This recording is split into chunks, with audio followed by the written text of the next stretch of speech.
I gotta get a better profile picture, I'll tell you that.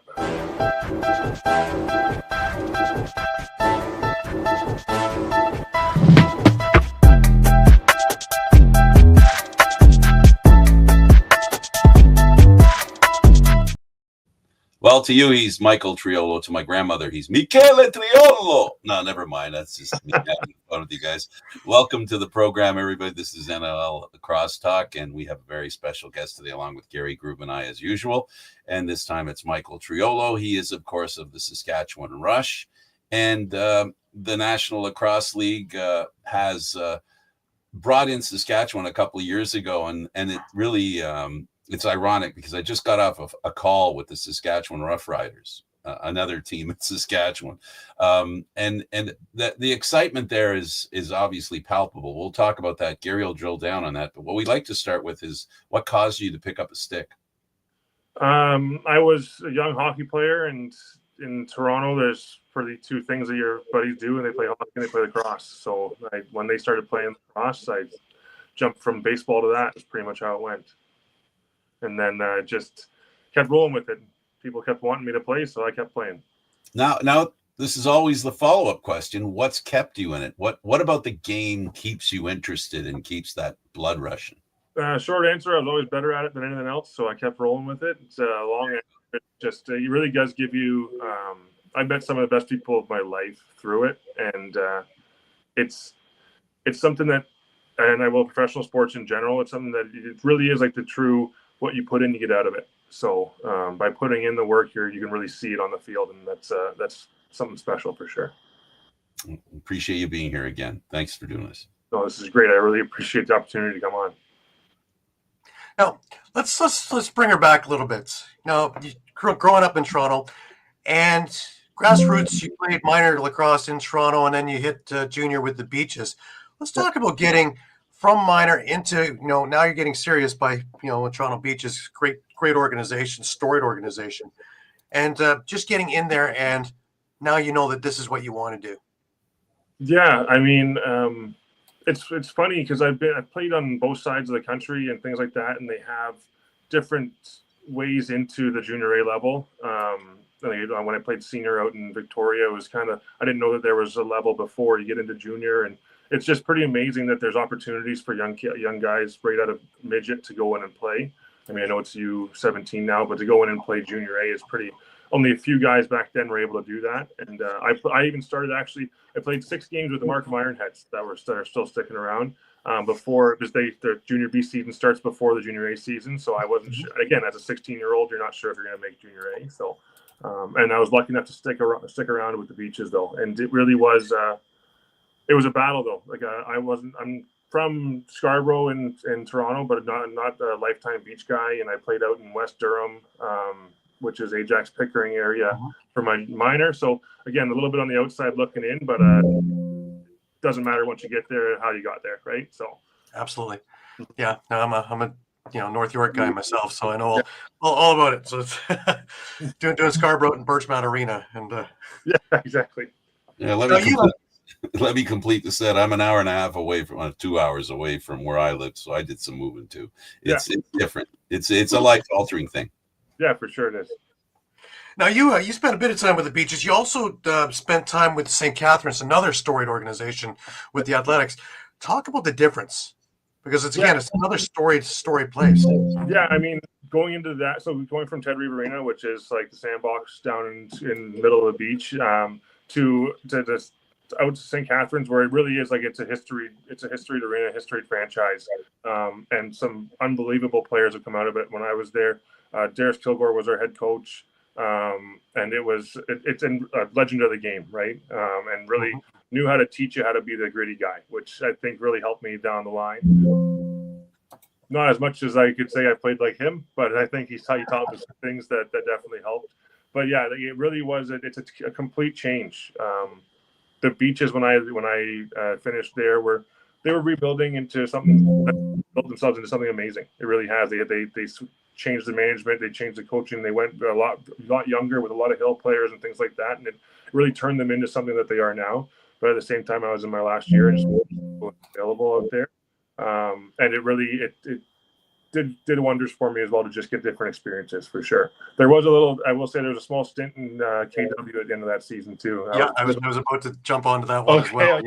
I'll beat you too, because I'm a bit of a briefcase back then. It was we went into, when I got traded to St. Catharines. They were in first place, and then our leading scorer broke his hand the second game I was there, and he's a 100-point guy. It was, and we were going to sneak into the playoffs in 8th, and then KW was going in 4th, I think, and they called about me and asked if they trade me over there, and I got traded to KW to play with Dane Smith. So it was like, when I got to come make some room for him, is what I was kind of told, and that's pretty much that. So that last year for me was just wild, to be honest. Some regrets, some happiness, but it's the way it goes.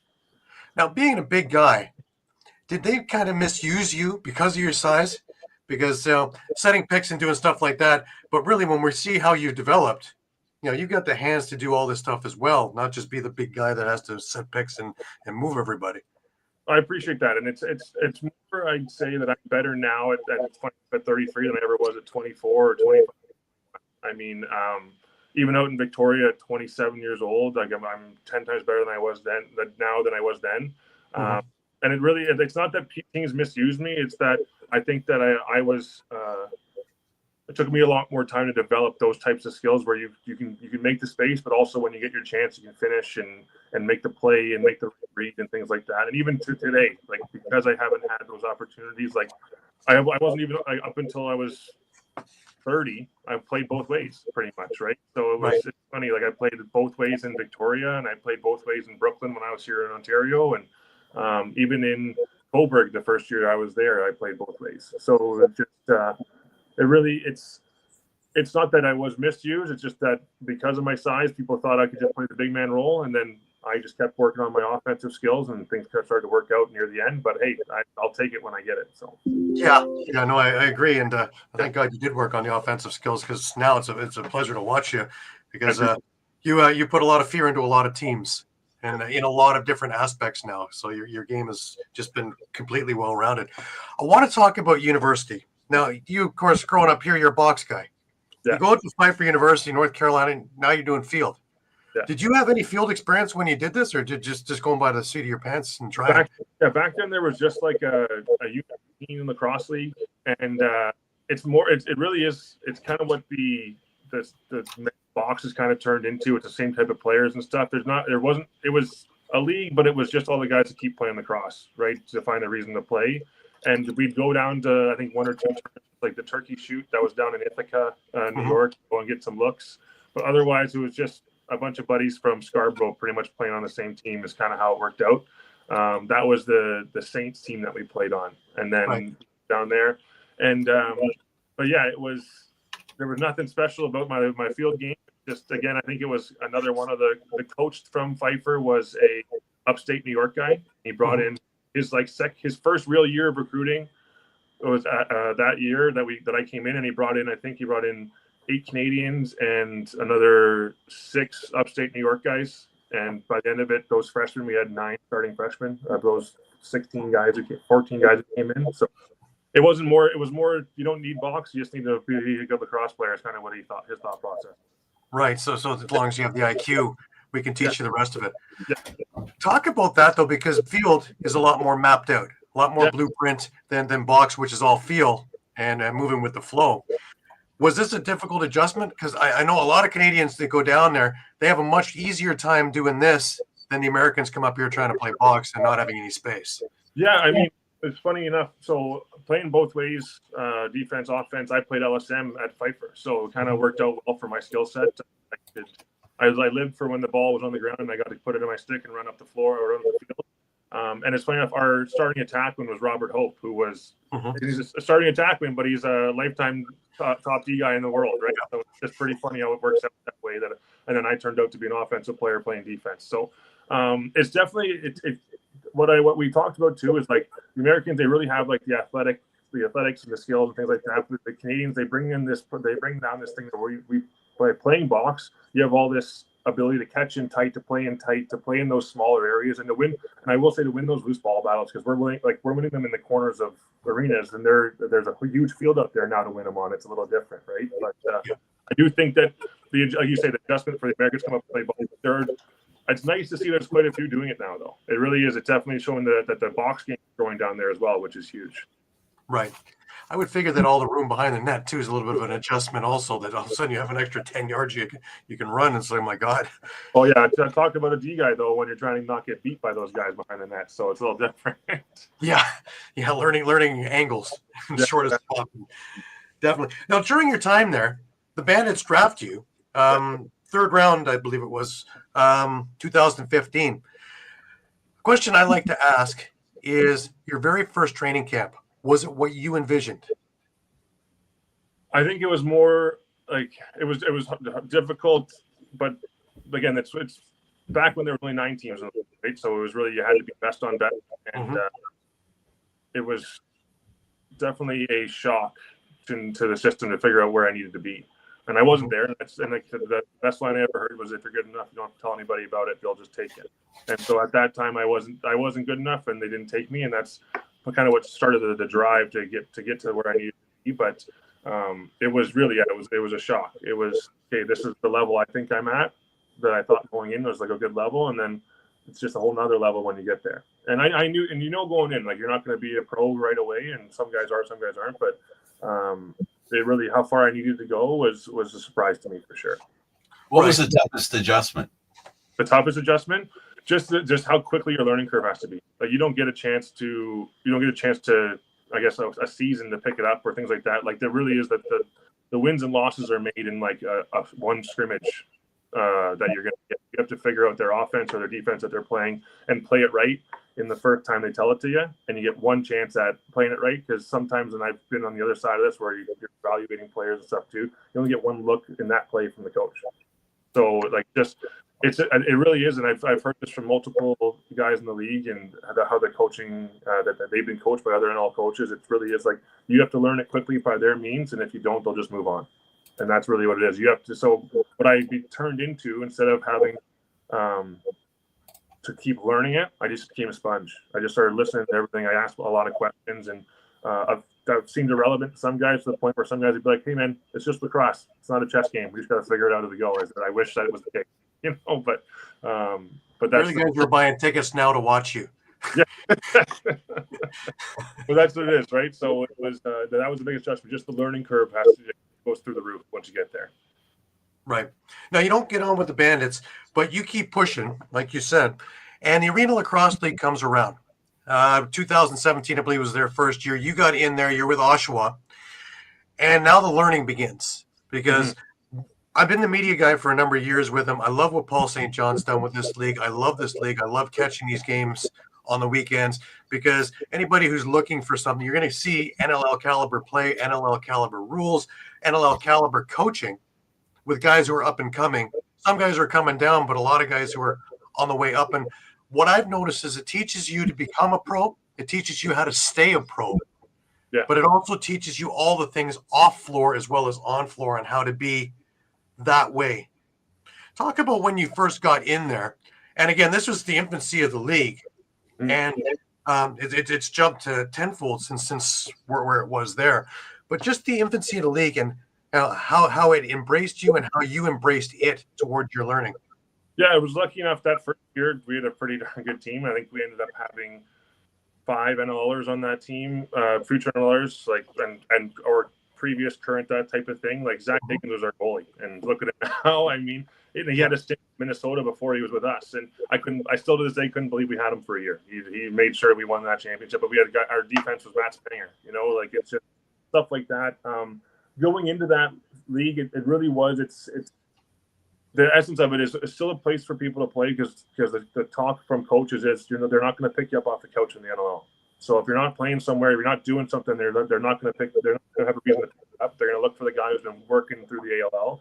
Yep. And that was my case down the line. But just to start out, it really was like, if I do well here, if I keep showing that I can do it, and I keep honing my skills and I strictly played offense there. So that was another thing too. I found it was just playing offense and just getting those. It really was a a way to develop against players that are doing the same thing. Bubble guys, practice roster guys that were just, you were one, and I would such to say, but one injury away or one guy retiring away from your spot. And that's really what, like, I look at it, Buffalo camp, and as much as I talked to guys before, it came down to me and Timmy Edwards, and I was the last cut, so that's, he turned out to have a pretty great career, so I understand it now, but yeah, so it's a place for you to continue to develop and play against the guys that are just right there, all the same skill gaps that you're working on. And it's how much it's turned into such a broad, like, Western League and all that stuff now too. It's amazing to see what St. John's done from the very beginning. It's awesome.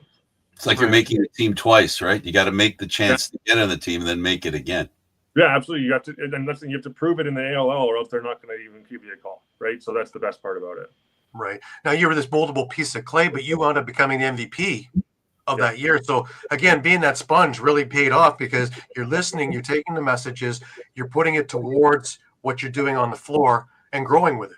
Yeah, I mean, again, like, going through Buffalo camp, there's legends of the game on that team. And then also, like, John Tavares, it was like, it might have been his first or second year as their offensive coach there. And it was just having him talk to you at all is pretty amazing. So take those things. And I will say Sean Williams was my vet in Brooklyn.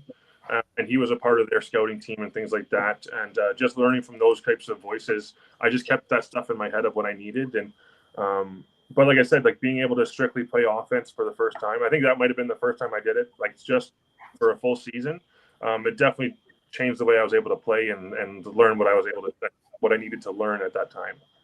Right. Now, you talked about Brooklyn and Sean Williams, and Wayne Cawley's been a guest here. In fact, I traveled to Prague with Wayne, because he's with the Gales, and so am I. And the kind of coaching that you've had has been just impeccable. You talk about Hall of Fame coaches all over the place to help you mold your skills.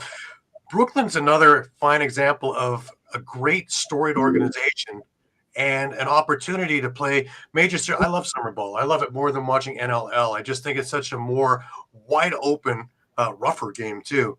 That it really, if you are working on your skills, this is a great place to do it, because there's so many opportunities.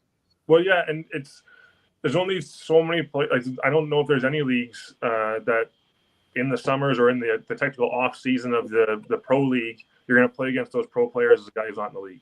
There really just is. There's no opportunity for that to happen, and those games matter just as much to those pro players as their pro game.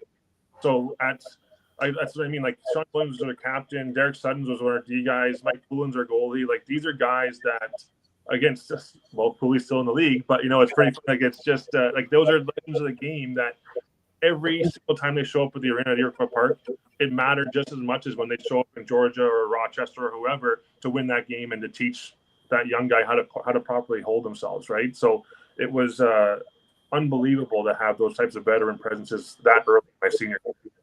Right, and those playoff games between Brooklyn and Peterborough are every bit as important as if you're going to an NLL final. Like, not much in the air. I tell this story all the time that back when they used to have the unlimited penalty kill, no shot clock, and Steinhaus would be running around and they'd do the chant, like the long-term clap in Peterborough. You almost want to be an away team there. It's actually more fun because of how the barn gets rocking there. So yeah, like, those games are still locked into my brain right now of how they went. It's amazing. Right. Now, I want to allude a bit to playing for Victoria, because you went out west and played a year with the Shamrocks. Totally different league, but again, we've had Del Monte on the show and talking about things out there, and of course Victoria, another storied franchise and a great old barn to play in. Talk about going out there and just the culture change. Yeah, they had come off. So the year before they had come off the Western Finals, and then the year before that the Man Cup. So like, it's pretty big shoes to fill, I'd say. Like, there was. Right when we got there, the first practice, we all sat in the room. We watched. It's kind of like a hype video, I guess you'd say, but it really is just like the history of the Shamrocks franchise type of video. And like, you got just clips of Ranger and Dawson, and then the eyes of Rory Smith staring at you through the screen, and he's still pretty intimidating doing that too. And it's really is, like, again, Brooklyn and Peterborough, and there's lots of history here, but the Shamrocks again on the West Coast, like that's history there, right? And the best, we'll say that Victoria was one of the best summers I ever had, but I think it might be the only time I'll ever be able to go back to the island because it really it's a different world there. It is. It's you're a lacrosse player first, and that's kind of how it works, and that's great. It really is, and you learn from legends that were also there. So the shoes you have to fill in that arena are big, no matter who you are. So right, and it's kind of like Peterborough out here with that barn. You're going to get 2,800 people out to a game. It's everything to them. Yeah, and you've got old men in Peterborough. You've got old men who have watched the best of the best play, and they're holding you to on a pedestal next to them, saying you got to be just. At the same time, I tell this all the time. We were playing junior, and we were playing in Peterborough, and we were walking off the floor after second warm up. We're all in our gear. Our starting goalie's walking in front of me, and as much as so it's like the kid reaching down over the stands, trying to get a high five, and our goalie reaches up and he takes his hand away and he double flips from the bird, and that's Peterborough though, and the kid must have been 10 years old. That's Peterborough. So Peterborough, funny stories there is I know a bunch of them. So when I go to the games, I'm sitting up in the alumni box, and I get to sit and talk with Johnny Davis and John Grant Sr. And you kind of pinch yourself a little bit. It's like you're sitting having a beer and watching a game with the greatest players that I ever watched when I was growing up. Oh, it's funny. After the game ends, both teams go to the bar that's in the arena there, and I'm sitting there, sitting across from, sitting at the table over from John Grant Jr. I'm sitting there. I don't know what's going on right now. I'm just I'm bewildered about the whole situation. It's crazy. Once again, making lacrosse so much different than every other sport. Yeah. It's showing it's a big world, but it's a small community, and we're all there together in everything.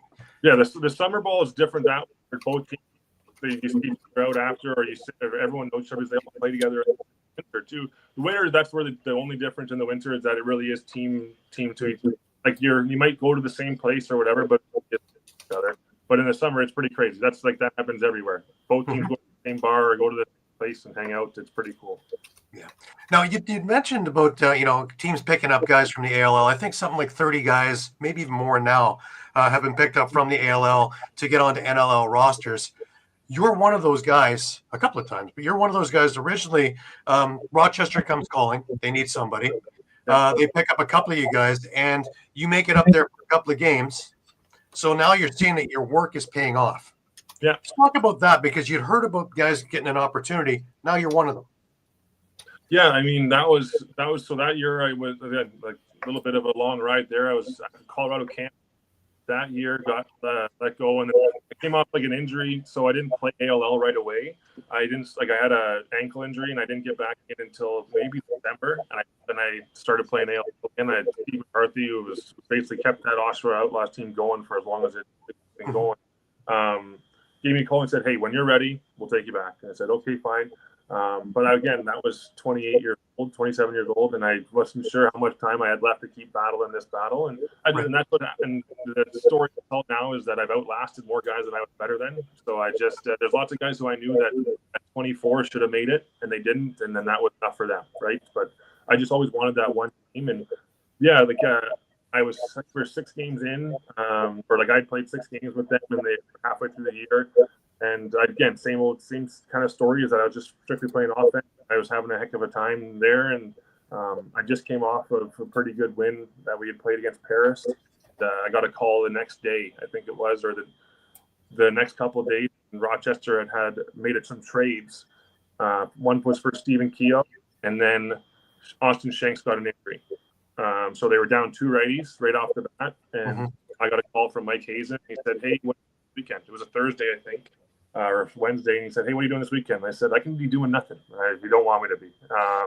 He said, "Well, yeah." He's like, "Well, we got a back-to-back, Georgia, and then in Rochester, in Toronto. So, you want to come to the Cross?" I said, "Yeah, absolutely." He goes, "Oh, by the way, you're playing offense. Don't worry about it." I said, "Thank God, honestly." But because that's another team that I played both ways there, right? Right. Them and they let me go there. But again, I as much as I played both ways, like I was definitely more offensively minded. I wanted to be on that side of the ball. But yeah, like that was I walked into the boss's office and I said, "Look, I got to go." It was about noon. I got to be at practice tonight. And they said, "What are you talking about? Practice tonight? You can leave anytime and still make it." I'm like, "No, it's in Rochester. I'm leaving right now." So I think it's pretty much how it went. And I got 7 games in that year, and it was a great experience. And it really was. It was nice to finally have that. It was all worth it moment. Like all the sacrifices, all the traveling everywhere, playing different places, and kind of just as much as guys have careers and things like that, when you're trying to chase it and you're traveling all over to try and play, you don't really have a career that started. So like sacrificing that part of your life too. So it was 100% worth it when you played that. I stepped on the floor for the first time in that game. Right. You and Craig Wendy come to mind when I think about the perseverance. Craig Wendy was another one who, everybody told you couldn't make it, you can't do this. He played everywhere to try and get noticed and finally make it up to the show. And, he's had his career and he's gone up and down, but you're the same way. And never seemed to waver and never questioned, why am I doing this? Why am I still going at this? And I'm so glad you didn't question yourself, because, you take a look at where you are now because of it. And the victors goes the spoils, right? And here you are.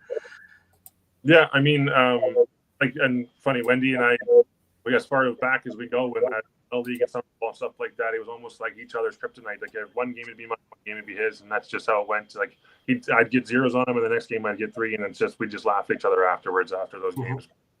But yeah, it really is. It's hard to be, and it's funny. The job that I have now, it's like you got to have the sales, and you got to have the will to keep taking rejections.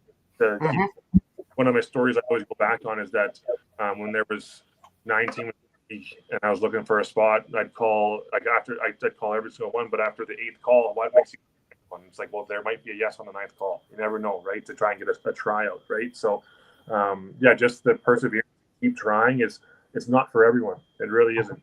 And I got no problem with people who say it's not for them. And it's hard to keep taking the nose.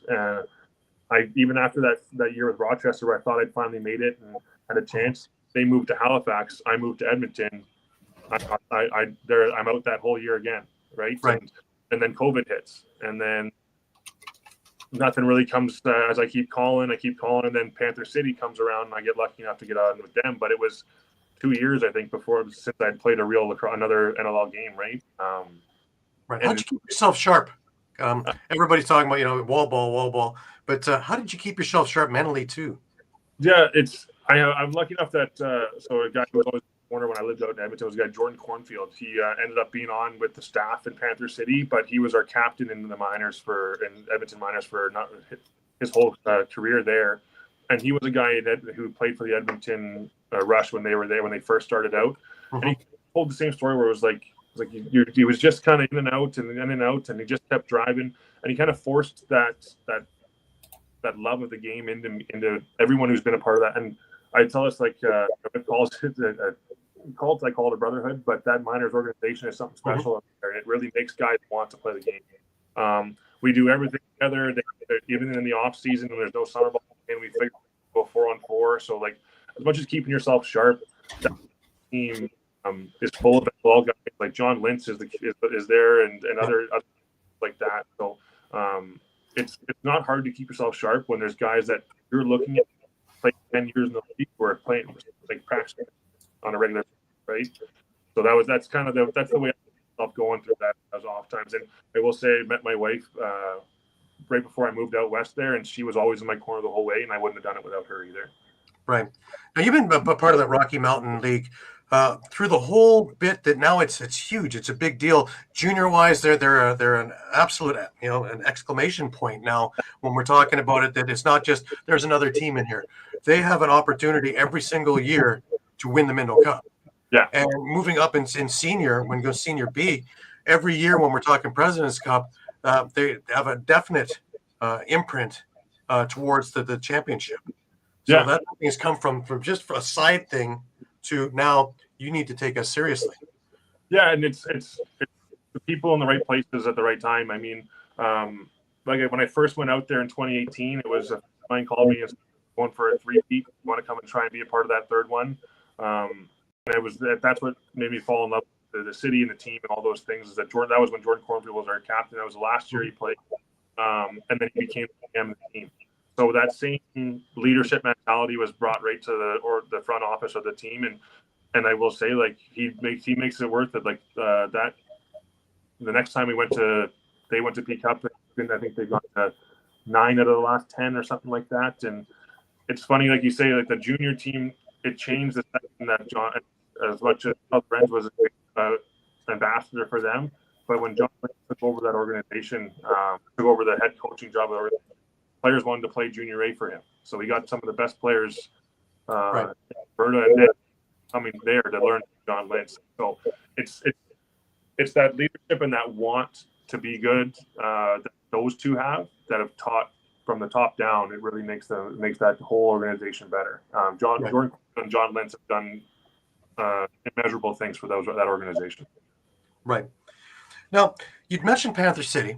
You catch on with Panther City. We're in 2022 now, and you made 8 games or so, and then you get cut. But they made a number of things that made me scratch my head, because I know Dean Farrell and Cam Milligan, all former guests of the show, but they've all been through there and all had a big part to play. And all of a sudden, they're changing directions, which was one of the things that was a head scratcher about the organization in its own right.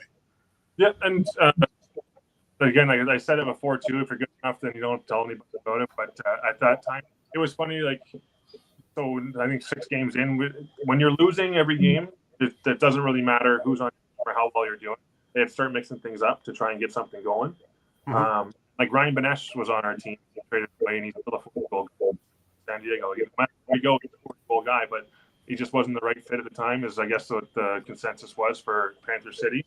And I mean, to the first year team, and as much, and I will say it was, I thought I was having a good year, but when, like I said, losing, it doesn't matter who's doing well or not doing well. They go with whatever they can change. They got to change and try and get some wins. So it's tough. That was a tough pill to swallow for sure, but I don't regret it, because it definitely kept me again. Like I battled my way into that team. I tell a story. It wasn't like hey, you're coming to camp. It was like, hey, if you can pay your way here, come to camp. It's kind of how it went. It was like a open in, like some of the teams do. And it was like, how much would, it's in the back of my mind. And I asked a close friend of mine who had been in the league, like, is it worth it for me to spend the plane ticket and go to camp and do all these things? And he said, how much would you pay to play in the NLL again? And so it's not how much would you pay to go to camp, how much would you pay to get to be at the league again? And enough, yeah, I played unlimited amounts of money sometimes. Yep. But yeah, no, I agree. To chase your dream is worth everything, right? No, that's exactly it. And I'm really glad it turned out that way. And if I had a longer stay in Panther City, maybe I wouldn't be in Saskatchewan right now. So I think that it all comes down to all happens for a reason, and my reason is I'm pretty happy where it's with Saskatchewan, so I'm not going to complain too much about it. Right. Well, we got one step to talk about before Saskatchewan, and that, of course, is the President's Cup of 2023, and I think that was your coming out party. Yeah. I did the media for that, and I'm sitting in the loft in the track, and I'm watching game after game after game, and I have to admit, you stood out in most of the games you played, and you had 40 points in 8 games. You were a force, and you learned. I don't know if it's the right way I'm putting it, but you learned to use your size correctly in the offense, and you became a real problem for defense to cover you, because in close they had trouble. From distance, you had a good shot, and you learned where and what to do with all those tools, and it seemed to all come together in that week. Yeah, I mean, it's always like I saw flashes of moments like that, like a 2018 President's Cup when we won it. I had Keegan Ball on my team, and it's guys learning from things like that. And then we go, and it seems like you say, like we always have a stamp on the finals.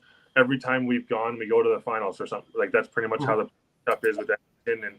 And even though that year in 23, and even last year, like we're last or second last in the odds when people start asking about who's going to win. And we beat the during that week, also Trounce is a 14-5 like that, beat them in the seventh go. And it's not me. It's like I appreciate what you're saying. Like, and it goes back to I'm way better now than I was 5 years ago even. And that was kind of like the I'm still here moment for me, where I was able to take the Cam Cedric, our offensive coach, kind of gave me the keys to our offense and said, "Here, like we're going to live and die by you, by Anderson, who was another great player."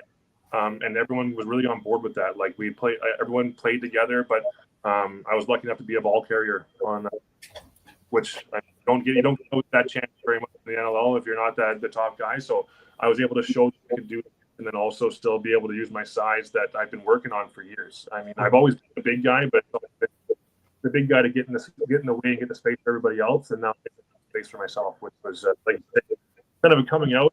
I kind of call it like the I'm still here moment. Like I didn't gone anywhere. It's just like it's looking for that shot, and I was very lucky afterwards that yes, I mean I did well, but you still never know if you're going to get balls. I was lucky enough to have a couple after. You guys silenced track. Mm-hmm. It's silenced because again, their big thing that Oakville had in that tournament was transition, and you guys shut that transition game down that it became a non-factor. And you got a couple of goals early, and you rode that and kept going and kept pushing. And the finals, you gave Ladner all they could handle before they pulled away. But that was a hell of a game too. Yeah, I mean, and it's almost like Del Bianco's that you never really want to see side of the ball, but you're hoping one day. And it really is. Our team put everything they had into it, and Ladner is a different world of because you only. But this was the year right before that there was a cut down on how many NLL players you could have on your team in your B, and like they had 14 NLL players. And the fact that we were able to take him to the wire was just on our own end, and we took it hard. But yeah, like guys like I think when you say shutdown transition, also, I got guys like Darren Kinnear, had a stint with Calgary trying out with them 10 years ago, and still. That's the love of the mind cross game is that guys who may not get a chance again or care about that game more than anything, care about that senior B game more than anything else in their lives, which is good and bad at times for families. But really, my wife and I laugh sometimes, and she's glad I moved back to Toronto. I think is what it is. Right. Yeah. Now we go into Saskatchewan. Now our story begins. Really, you find your stride with them. What's so different about Saskatchewan from anywhere else that you feel so comfortable? And working with Keenan, working with Quinlan. Keenan's been on the show. I understand a lot of his thought process and, the very calm demeanor, but very, very succinct on what he wants. Yeah, and it really is. I think it's the opportunity to play my game. Kind of, I would say it like everywhere else I've been. It's kind of like we want you to play this role. You're going to be our 3 or our 2, and it was still kind of like you're going to get the guy open. Here in Saskatchewan, yes, like I love playing alongside of Church, Shanks, and the Brock Haley and Josh and and in the first year it was Church and Dodds and Kozednikov, and it really is like, okay, I want him open because he's so good with the ball that if I get him open. He's just going to find it later, So it's for like you just get him open, and it's just get him open and or work together with him, and you have opportunities there. I've never played with. I really have never played with the right hand guy on my side, like in the 2-man game, who is just as good off ball or without the ball, and wants you to have the ball too because he'll get me open. I mean, nothing. Churchy's 5'10" or 5'11" or whatever it is, and he gets me open just as much as I get him open. I'm 6'8". It's pretty crazy that he's able to because of the skills that he's had. Again, like it's that sponge. I'm just trying to learn of whatever he tells me, I just do it. And that's the best part about it is. And he said like Derek Keenan, the calm demeanor, like he sits in the middle of the bench. I think he's more fired up this year than he was last year. Last year he was a little more quieter in the middle of the bench, kind of let things go. This year he really gets into it, and it's really funny to see sometimes because he really like. He's the quiet sage. He's got all the wisdom, but at the same time, every now and then he lets it fly, and it's just great. It's just great to see his passion for the game too. And at the same time, all my conversations before Sask were with Jimmy Quinlan, and he's the one who gave me the opportunity to kind of play my game. Because he doesn't want to phone booth me into a just set the pick guy. He says like you got to be able to do it all. And also, he says, we trust you to do it all, too, which is great. That's an opportunity that I definitely have not had before.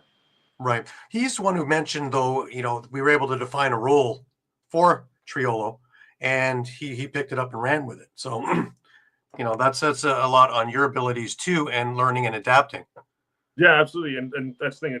It's more of the way he talks to me about it is that there's things that I did well before, and there's things that like I said, I was a ball carrier in the summer ball and things like that in the ALL. And you're not able to do that when, again, like I want to get the ball to Robert Church and Ross and Shanks and try and get them over the top or do whatever. So when those opportunities arise, it's nice that he's saying that there's a role that they gave me, because it felt effortless that the role that they gave me was just one that I can do it all still anyway. Mm-hmm. Now, when we talked to Keenan, was just back, the season was just beginning. It was just coming out of preseason, and he was more excited this time around than he's been in a while. He actually mentioned it kind of like building the 2015, 2016, those championship teams, and having the right pieces and the right people, and the mixture of youth, the mixture of veteran leadership, and things like that. And it all came together, because you talk about Churchy and Shanks and that, but you also you have Anderson, you have yourself, you have Brock Haley, all these other pieces, Zach Mans. And then, if you want transition, you got Adam J and all these other guys. So there's all these tools in the toolbox. Yeah, that are there and can drive other teams nuts, because transitionally you guys can have everybody jumping early because everybody's scared if someone's going down. Offensively, they've got big guys like you. They've got skilled guys like Churchy who's going to get inside. They've got in the back end a really solid defense, and of course they always played great this year. Yeah, so there's so many things there, and there's a reason why you guys are up at the top of the standings. Yeah, and it's again surprise to some people based on where we finished, but it's no surprise to us. It's like it's every we were right there in in a lot of games, one goal, things like that last year, and every single player on our team, with the three guys didn't come back, and one who had played I think 90% of the games, right? So it we were returning everyone with a year more of knowledge, right? We turned everybody, so a year more chemistry together, and a couple, like you said, a couple added pieces. Brock Haley, Levi Anderson, Jake Naso, have just been phenomenal for us, right? It all comes back down to who you got in net, and Frank Giuliano has been something special for us, and not that he hasn't been in the past, but this is I think he's again one of those where it's like he's bringing us to the promised land. It feels like sometimes where he's in. Joke on the benches that you'll hear somebody say in the offense, like, "Oh, Frankie's on one," and he's just like he stops everything. It's just one of those. And it's been great that he's had a lot of those nights. So it's a Langley Thunder kind of a game. Is basically it. Yeah. The player MVP and stuff, and he's got it more than anybody, and deservedly so. But at the same time, like you said, our defense is so big and fast, and Mike Messenger not having to take face-offs and play defense, he's now able to play, it seems like 2 games in a row if he wanted to. Jake Boudreau, guy who's again, I look at him as a future Hall of Fame defenseman, and it's unbelievable. But then, I mentioned Jake Naso and just what he's done for us to just have confidence in possession of the ball and things like that. It's a huge pickup for us, and I think, like you said, that Derek Keenan in your conversation early on said he's excited more than he has been in a while. We felt that too. Him at the end of the year, he told us, he's like, I found a want to be back in the game again because of that. And they made the right moves for us in the off season to be able to become second place isn't a surprise, but we're still battling for that first spot, and there's games left, but we're not surprised. We don't care about who we get and who we see and all those things. It's our team's just a year older and a year better, and that's really the difference. Right. Well, you just take a look at we call him the evil genius, because you take a look at the moves he's made. The one that comes to mind actually is when everybody was gasping when they got rid of Mark Matthews, but look what they got in return. You have Zach Mans, Adam J, and what turned out to be Levi Anderson, and it's like you look at it now going, wow, to foresee this. Yeah. And to see how it fits in your system, because the chemistry was never uprooted. In fact, if anything, it was made it even tighter. Yeah. Well, it's funny. It's Zach Mans seems like another one of those players that he was just waiting for his shot to get the ball, to be the ball carrier again, more opportunity.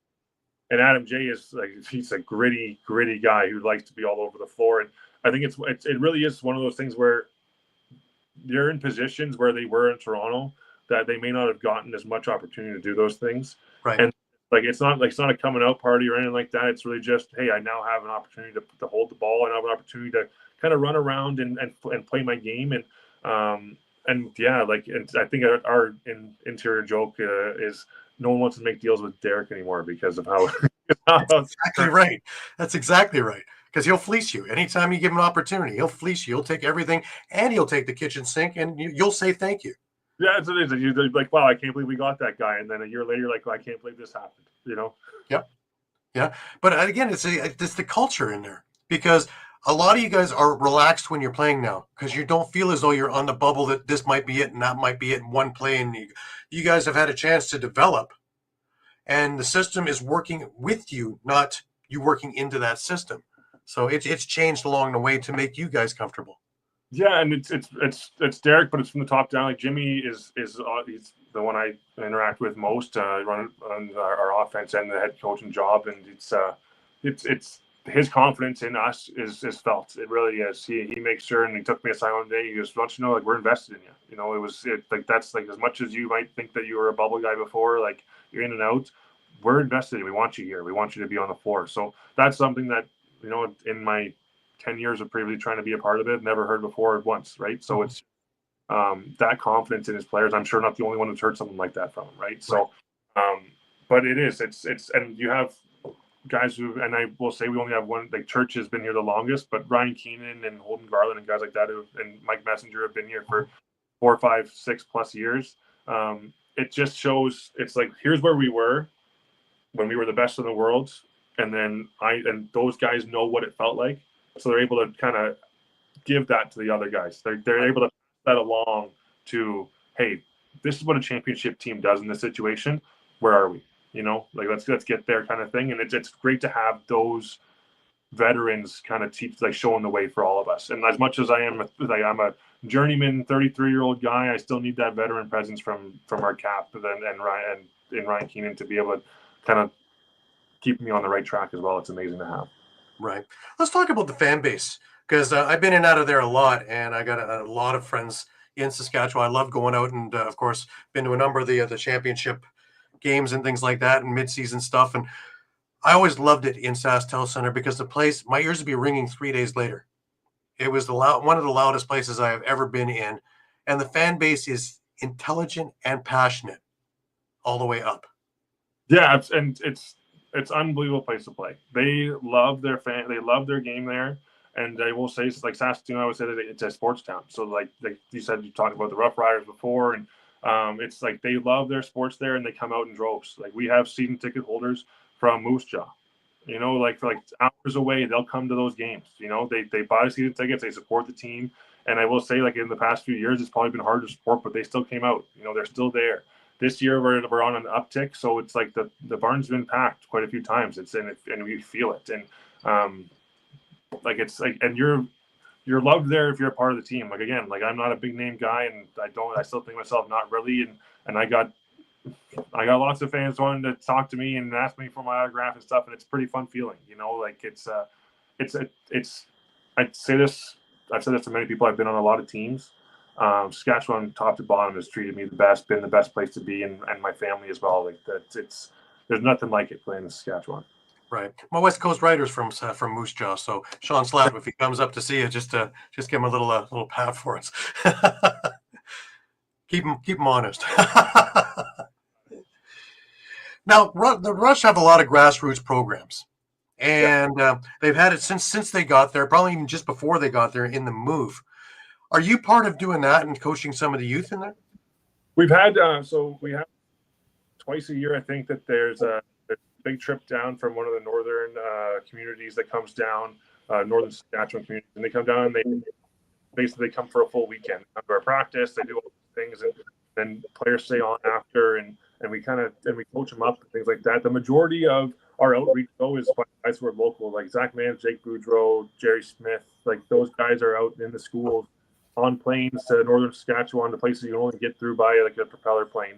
And they're in the schools, and they're teaching the game, spreading the awareness of just what the community is built within lacrosse. And I love that part about it. And a lot of teams do outreach and stuff like that, but there's not a lot of places that need it as bad as places in Saskatchewan. And it's amazing that our team is able to have the outreach that we have, and the support from organizations outside of the team to get us there, to get us into those schools, to get us up to the nations up north and things like that, where they just need the vision that there's somewhere else to go, and there's communities that are for you, right? Which is amazing. Right. Yeah, we've experienced a lot of it because of the Rough Riders and my coverage of the Canadian Football League. An understanding of Saskatchewan Rough Riders, Saskatchewan sports fans that you were referring to, their dedication and loyalty and their willingness to not just commit, but to contribute to the organization as well. Absolutely. I've seen it. No, and that's the thing, like the fan base coming out in droves, but also just the popularity of us when we go up there. Like, we're still known, and I don't know if that's the same. Like, Southern New York doesn't know about Rochester Nighthawks. You know, sorry, like, that's just not the same thing. Like, we say we're Saskatchewan Rush. We're not a Saskatchewan Rush for a reason. Like, we're the entire team, which is. Yeah, I joke sometimes that they have to get a bigger parking lot because the combines need more room. I swear that. Way in. Al, have you had any aspirations? I know you're still midway through the career, but down the road a little bit about coaching yourself, because taking a look at the coaches that you've had over the years, you know, between the Keenans, between the Quinlans, between Mike Hayes and TK, we can go with Sean Williams. We can go with a bunch of other guys that you've had. You've had some of the most elite coaching to be able to pick and choose. And you come across as quite the cerebral guy too, who's taking everything in, like you said, the sponge, but being able to pick and choose what you need and how you want to use it. And you're very, well versed to be able to portray your messages. So to become a coach, does that, resonate with you? Yeah, I mean, I've had a couple opportunities that have arisen that junior in the summers and things like that. But I always had this conversation with my wife, is that I'd have to be, when I'm done playing, that's when I can start coaching, because it really is like just playing in the summer or in the winter. Like, I'm gone every weekend, or I'm gone a week during the summer, or things like that. Too much. I'm 3 years old. He's a handful himself. Right. I do absolutely want that to join into some sort of coaching when I'm done playing. And I do think that there's lots of opportunity for junior teams, junior B, Ontario, or junior A teams that need that type of NLL coaching. I know a lot of guys on our team that most junior A teams now have just strictly NLL coaches or NLL players as their coaches, right? So there's opportunities there, and I do like the idea of it. It's just about how I work out, because I figure I'm going to coach my son Jack's team quite a bit. So it's how much opportunity there is, but it does seem like something that down the line I'd love to be a part of. And like, I look at a guy again like John Lentz is. I know he's a really good friend of mine out west, and he's now coaching a team. And no doubt in my mind, the second he's done playing, he's going to be on an NLL bench, right? So that would be an amazing end goal, to be on an NLL bench someday, and it's just about how I work that one in. Right. Well, perseverance is one of them, and you've proven that you have perseverance, and you will take and claw and scratch and get to where you want to be, however route you have to take and change and whatever. So I think you're going to do the same thing when it comes down to coaching. It's as long as you want to do it, I think it's there for you. I appreciate that, and we'll see how much the wife allows me to claw and scratch and scream, but as long as there's an name, I think there'll be a reason to do it, and you probably have something more where you're actually do less traveling in this regard. That'd be nice, yeah, for sure. And maybe I'll be able to follow Jack all the way up and coach him on the NLL too. That's what a lot of us do. That's how we all get rooked into that. Yeah. So, I did it with my son too. So that's what kept us all going. Just getting to the age where the teams are starting, so I'm ready for it. Definitely. Listen, I want to thank you so much for taking the time. It's been a privilege and a pleasure talking with you, and I love going through the journey with you, because there's so many things where me being media, but it's intersected with what you've done, and I've had a chance to watch you. I had a chance to watch you in ALL. I had a chance to watch you with Senior B and things like that, and now with NLL, and it's been fantastic to ride. So thank you so much for giving that to us.